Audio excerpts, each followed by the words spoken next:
Bonjour, aujourd'hui je vais vous parler du flash Godox MF12 flash macro.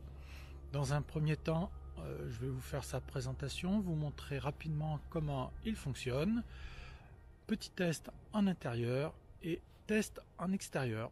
Allez, c'est parti, générique!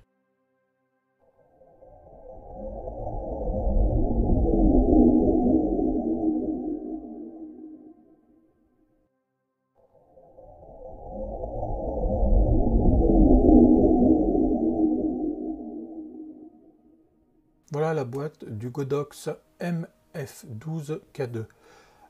Flash qui va vous permettre de faire de la photographie, de la macro-photographie. Ce kit est livré avec deux unités flash et nous allons voir également ce qu'il y a dans la boîte.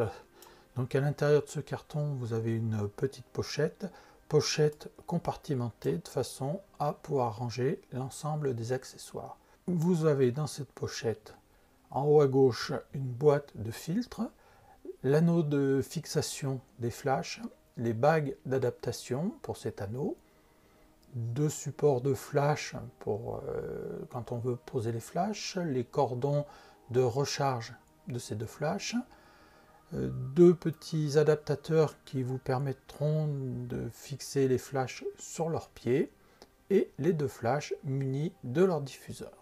Vous avez donc l'anneau principal sur lequel vous allez pouvoir fixer ces deux flashs et vous avez 8 bagues d'adaptation pour les différents diamètres d'objectifs. L'utilisation de ce support est simple, donc on peut modifier les bagues d'adaptation, on les enlève assez facilement, mais la résistance est correcte pour éviter que la bague ne tourne ou ne se décroche toute seule pendant les prises de vue.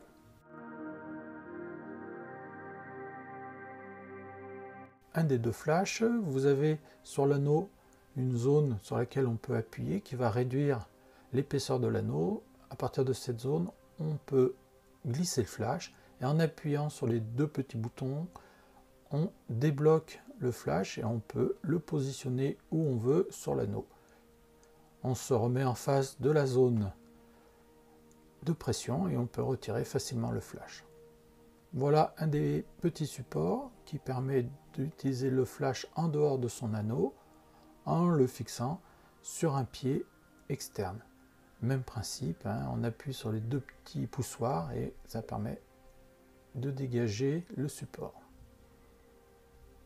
Voilà, on peut vraiment utiliser ce flash en mode externe. On va pouvoir mettre le flash en route avec le petit bouton prévu à cet effet juste au-dessus de l'autodéclenchement du flash. On tourne la molette de façon à valider cette mise sous tension et on va pouvoir choisir les différents modes. Donc le mode manuel ou le mode TTL.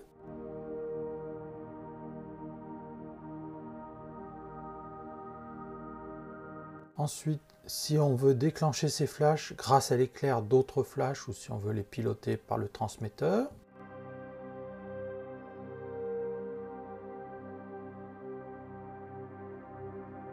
On peut choisir les groupes.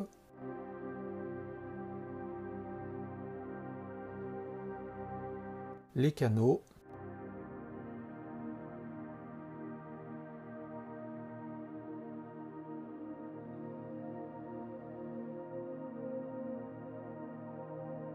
Et éventuellement les fréquences. Donc même si on est plusieurs dans la même pièce à utiliser ce type de flash, il n'y a aucun problème pour trouver des fréquences disponibles et ne pas perturber le fonctionnement des autres flashs. Ensuite, la mise en veille qui peut s'annuler ou être sélectionnée. Avec ce petit bouton, on a une lampe pilote qu'on va pouvoir régler en intensité. En mode manuel, on peut baisser la puissance du flash jusqu'au 1/128e de sa puissance.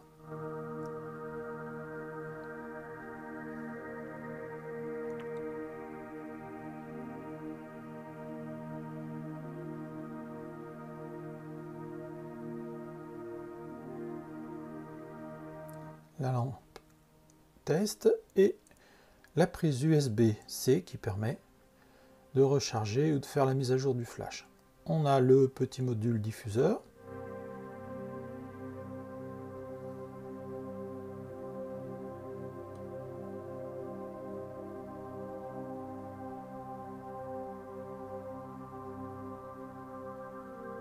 Et l'arrêt du flash.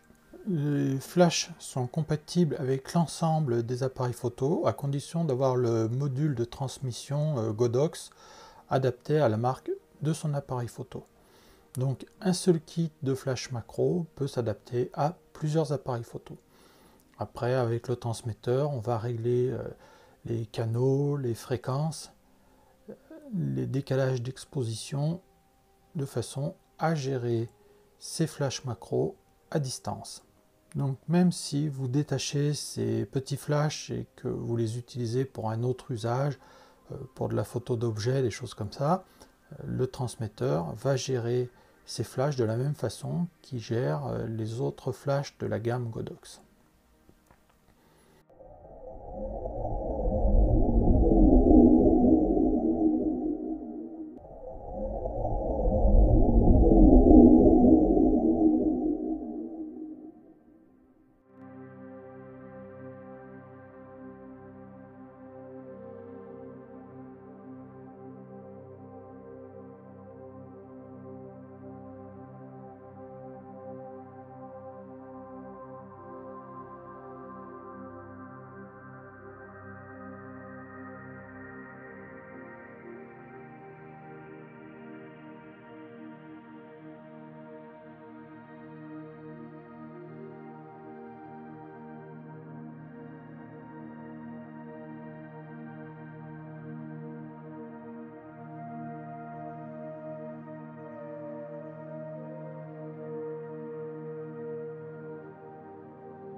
Voilà l'installation pour réaliser cette photo. Fuji X-H1 avec les bagues à longe, le 50-140 de 8, les deux flashs macro, le sujet à photographier.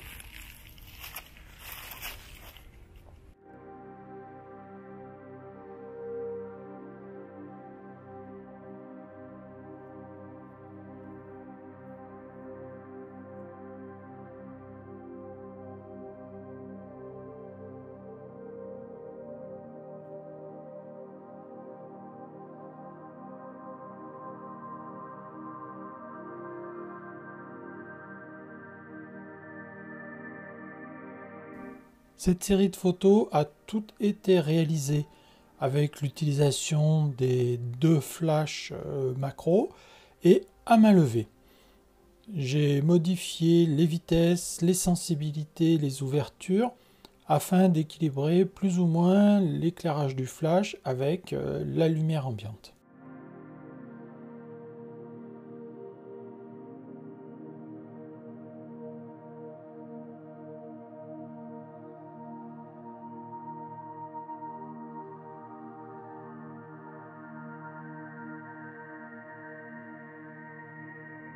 Un essai sur un œil, toujours à main levée. Donc là on voit quand même qu'avec une ouverture de f5, la profondeur de champ devient vite très réduite. Végétation au ras du sol, toujours dans les mêmes conditions, main levée et flash en mode TTL.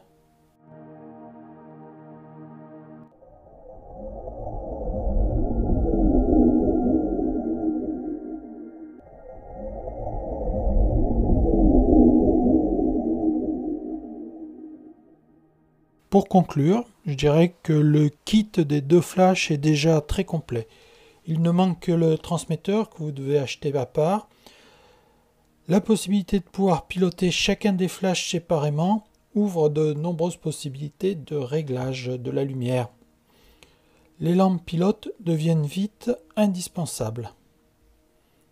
Avec les diffuseurs, la répartition de la lumière est bonne et l'autonomie est excellente.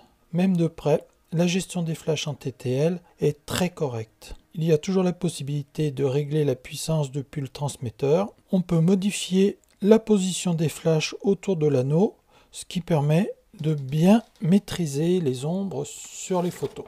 Grâce au transmetteur, vous pouvez piloter également un flash Cobra en même temps pour éclairer le second plan. Un conseil, avant de partir faire les photos, il est préférable de préparer ses flashs en les mettant sur la couronne. Cela limitera les manipulations en milieu hostile. Un regret cependant, l'impossibilité d'utiliser ces flashs en synchro haute vitesse. Cette option aurait été bien utile pour éviter de trop fermer son diaphragme sous une lumière abondante.